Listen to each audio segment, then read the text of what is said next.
Hi everyone, welcome to your first lecture of the semester. I am so excited to have you as part of this important class and project.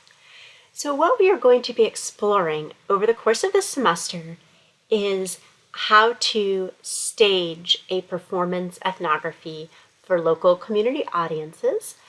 And what this means is understanding personal narrative research with the goal of empathy, connection, social inclusion, and advocacy for others. And this is through performance ethnography, and we are going to take an interdisciplinary perspective to this journey. So first, let's talk a little bit about what the word ethnography means. Ethnography is a research methodology, and to break this down, ethno is culture, graphy is study. So ethnography is the study of culture. I'm going to talk to you about how we study culture using this method.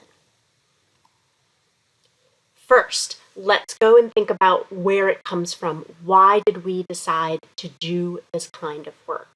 And to say in the beginning, when we started doing this research, when we wanted to understand how human beings live, we started from this idea of the Enlightenment, when people were excited about producing knowledge, understanding the world around them.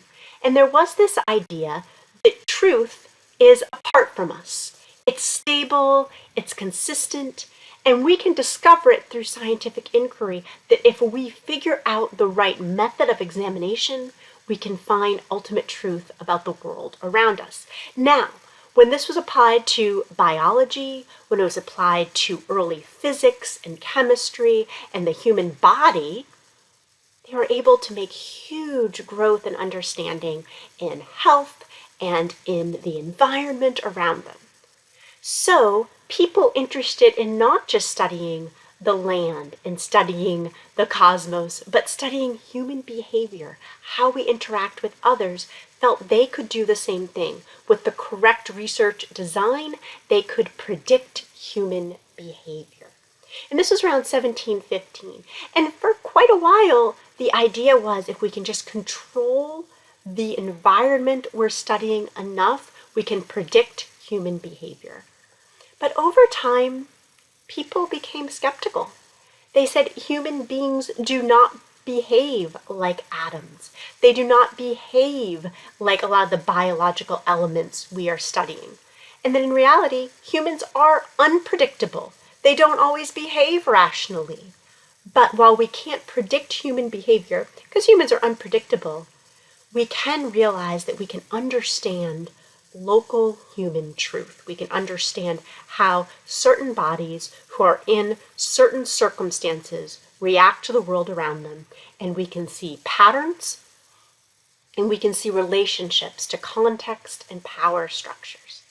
And once we understand that, we can then explain this behavior, understand this behavior in ways that helps us better support one another in the world. So, classic ethnography is originally from anthropology, and it was this idea that we can go and observe a culture from a distance and report it back to our own culture. We can tell them about the customs of that culture, the values, the beliefs, and how day-to-day life happens.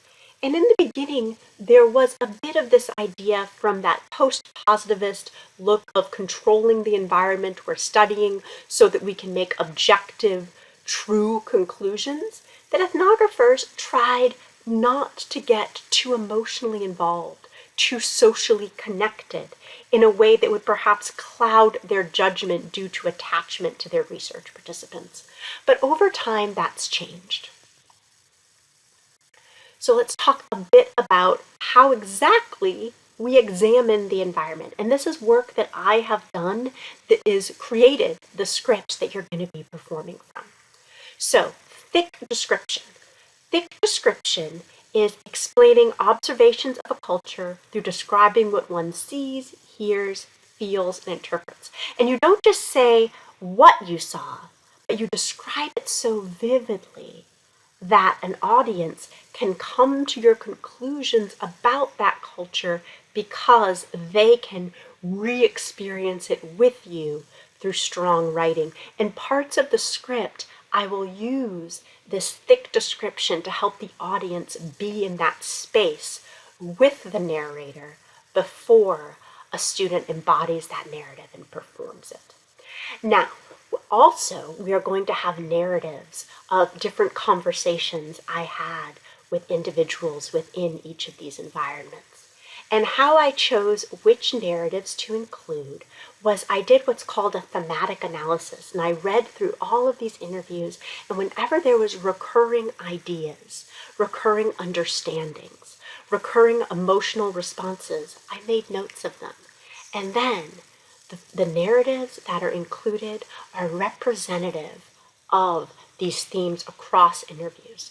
We don't have time to perform portions even of 56 interviews, but we can perform moments, snapshots that give an overarching view of the understandings that emerged through these interviews. So while the interview excerpt that we're performing is verbatim from that person, it's only about 15 or 30 seconds at times, sometimes as much as 3 to 5 minutes, that will then, as we give all these different snapshots, help these different experiences come to life for the audience. So now, let's talk a little bit about critical ethnography.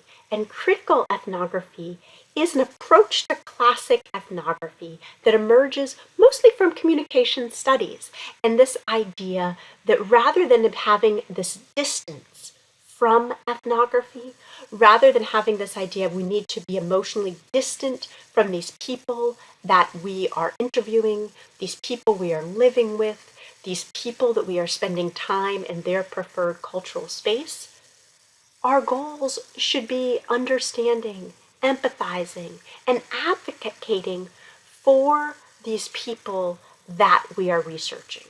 So this idea is like, what do they want the world to know about their lived human experience, and how can we work with them, being close collaborators, to get a message to other audiences that could improve how others understand, respond, and support members of this community. So you want to be very careful in this situation that we're so invested in what we can do to support them that we don't end up exploiting or oversimplifying what we found because those relationships are detached and we're wanting to give an objective look. So there is this idea when we're doing this work, we're not just reporting back what I learned from having these interviews, but working with these participants who had a role in creating the script. They approved the portions of their narratives that are included so that we can advocate for a better world. Okay. So we are going to do this advocacy. We are going to share these results with general audiences through performance ethnography. And performance ethnography is staging a live performance and sometimes a video recorded performance in order to reach audiences beyond those who might read a research article or an academic book. So we stage the performance in an accessible venue that multiple people can come and learn what we learned through this research without having to read a traditional research article. So they'll see the themes that occur across the interviews and the observations through a accessible 45-minute to hour-long performance that is approved by the research participants who have seen the script and approve of how we are going to share this understanding with external audiences. So, in order to create this script, I looked at the recurring themes across the different interviews of the people who I interviewed of living with seizures, who identify gender expansive, and who live with anxiety. And some of the different narrators were one of these different identities, some were multiple identities, and these identities emerge because I have 4 sons who live with different intersections of identity and wanted me to talk to more people and create a show that would help others understand who they are in their lived experience. So there will be verbatim excerpts from those interviews that honor the narrator's performance of their own story for the interviewer. And also, my sons also will have different voices and descriptions that they've approved that will be part of the show, and as well as that narrative thick description that sets the stage. So we don't rely on costumes, we don't rely on a set, we rely on a performance of the data that reminds the audience that this person that is telling the story is a performer that has been trusted to tell the story of another. So there's some different things I want you to think about as we move through to embodying the stories of others. Dwight Conquergood, who originally created critical ethnography, and he did this by deciding to live in a local low-income housing unit that was in his city of Chicago in the 1990s. And he lived there for a year with the people of that culture, and they were from all over the world. They were migrants that were coming and living together, and he worked to not only tell their story, but also to advocate for them, for people to support them as they were in crisis situations from lack of socioeconomic and social support. And he says, here are some things you need to think about as you're ready to perform the stories of another. He said, these are the traps. One is the custodian's ripoff. And that's when the idea is, I am doing this because I am wanting fame, I am wanting notoriety, I am wanting to feed my own self-interests, and performing in this show is a way to do that. So your only goal should not be, I'm going to do a really good performance because I want people to celebrate me. These people have trusted us with their stories to share with others, and we should not be focusing on what we can gain ourselves. There's also what's considered the enthusiast's infatuation, and that's assuming more shared identity than there is. Remember, you can never completely be this person. You don't understand them so deeply that you are the same. You're different. You're different people, and honor that distance. Have self-reflexivities, which is aware that you're bringing your own lived experience, biases, priorities to this performance, and to keep those in check as you work to embody this story is ethically, and to honor that person well. There's also, on the other end of the enthusiast infatuation, is the skeptic's cop-out, and that's like, you know what, I don't even believe this story is real. There's no way I could understand this person. They're so different. They're so odd. I'm not even going to try to bother. And that, again, is refusing to connect, to work towards empathy, to work towards understanding and honoring. And the last is the curator's exhibition. And that's like, whoa, this is really cool, weird stuff that I am going to share with an audience, and everyone is going to be wowed at how crazy this all is.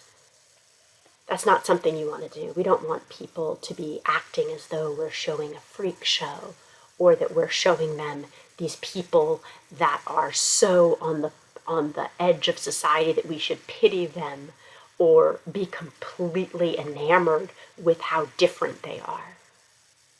We're here to promote empathy, understanding, and hopefully with time, social policy that can make the world more inclusive, more understanding, with more opportunities for them.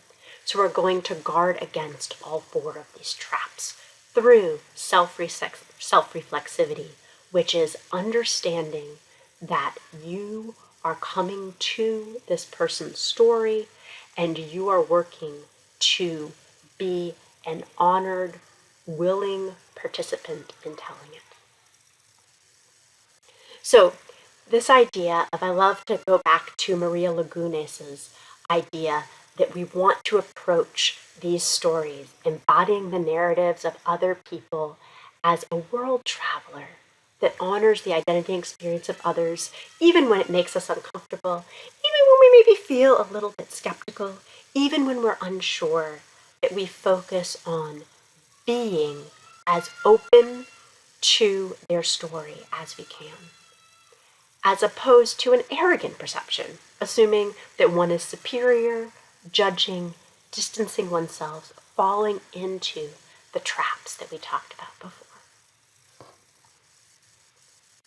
So, how do we practice self-reflexivity in loving perception and embodied narrative performance? Understand as we work towards this performance ethnography that we have to understand their lived experience, how it emerges in culture and amidst power and privilege at the intersections of identity. We want to honor the story told by the research participant to the best of our abilities. We want to be able to allow their intentions to come through thoughtful performative choices that we'll work through during rehearsals. And we want to share their story with care and thoughtfulness. Be careful not to become a caricature or risk being mocking towards that person because you think it'll be more engaging for the audience.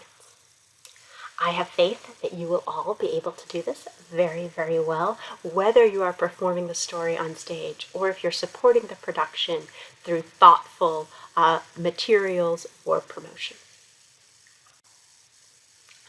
So let's perform. You know our process. We'll go through it together and we will stage thick description and deep narrative interviews. And some of you will create an interactive promotional campaign to bring audiences to our show.